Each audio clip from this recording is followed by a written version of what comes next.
Bonjour, je suis Aurélia Brivet, je suis graphiste, illustratrice et réalisatrice de films d'animation. Aujourd'hui, je suis venue pour présenter 2 carnets de voyage à vélo que j'ai fait. Donc j'ai fait un premier récit de voyage à vélo suite à un voyage en solitaire de 6 mois en Europe, où j'ai pris le vélo de ma grand-mère pour faire ce voyage-là. Et ça m'avait tellement plu que ensuite je suis repartie, mais plus toute seule, avec mon conjoint et notre fille quand elle avait 1 an.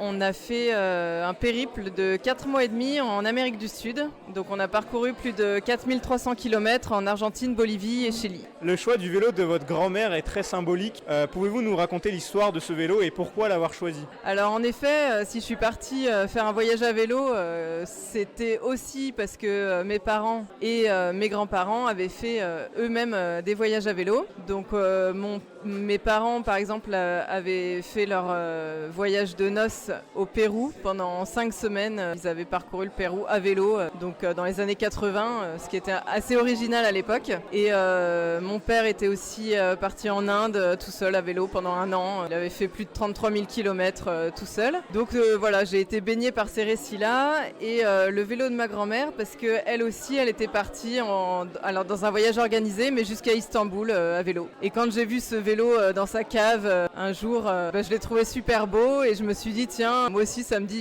dirait bien de faire un voyage à vélo. Pas pour faire comme eux, mais parce que j'avais envie de me découvrir, d'aller à la rencontre des autres, à la rencontre de la nature. Enfin voilà, pour plein de raisons, je me suis dit tiens, je vais faire un voyage en solitaire toute seule et avec ce vélo-là parce que voilà, il avait une histoire et je le trouvais super beau. Comment vous est venue l'idée justement de transformer votre aventure en livre ? À la base, j'ai fait ce voyage-là donc parce que j'avais vraiment envie de partir à vélo. Et au retour, quand je racontais mon périple, mes anecdotes à mes amis, à ma famille, tous me disaient mais tu devrais vraiment faire quelque chose parce que forcément dans un voyage de 6 mois il nous arrive tellement de choses vraiment assez originales. Et c'est vrai qu'étant graphiste et illustratrice et que j'avais accumulé énormément de visuels, à la fois de photos, de croquis, d'anecdotes, tout un tas de choses, je me suis dit bah oui en fait c'est évident, il faut que j'en fasse un carnet de voyage. Alors je pensais pas qu'il allait faire 240 pages.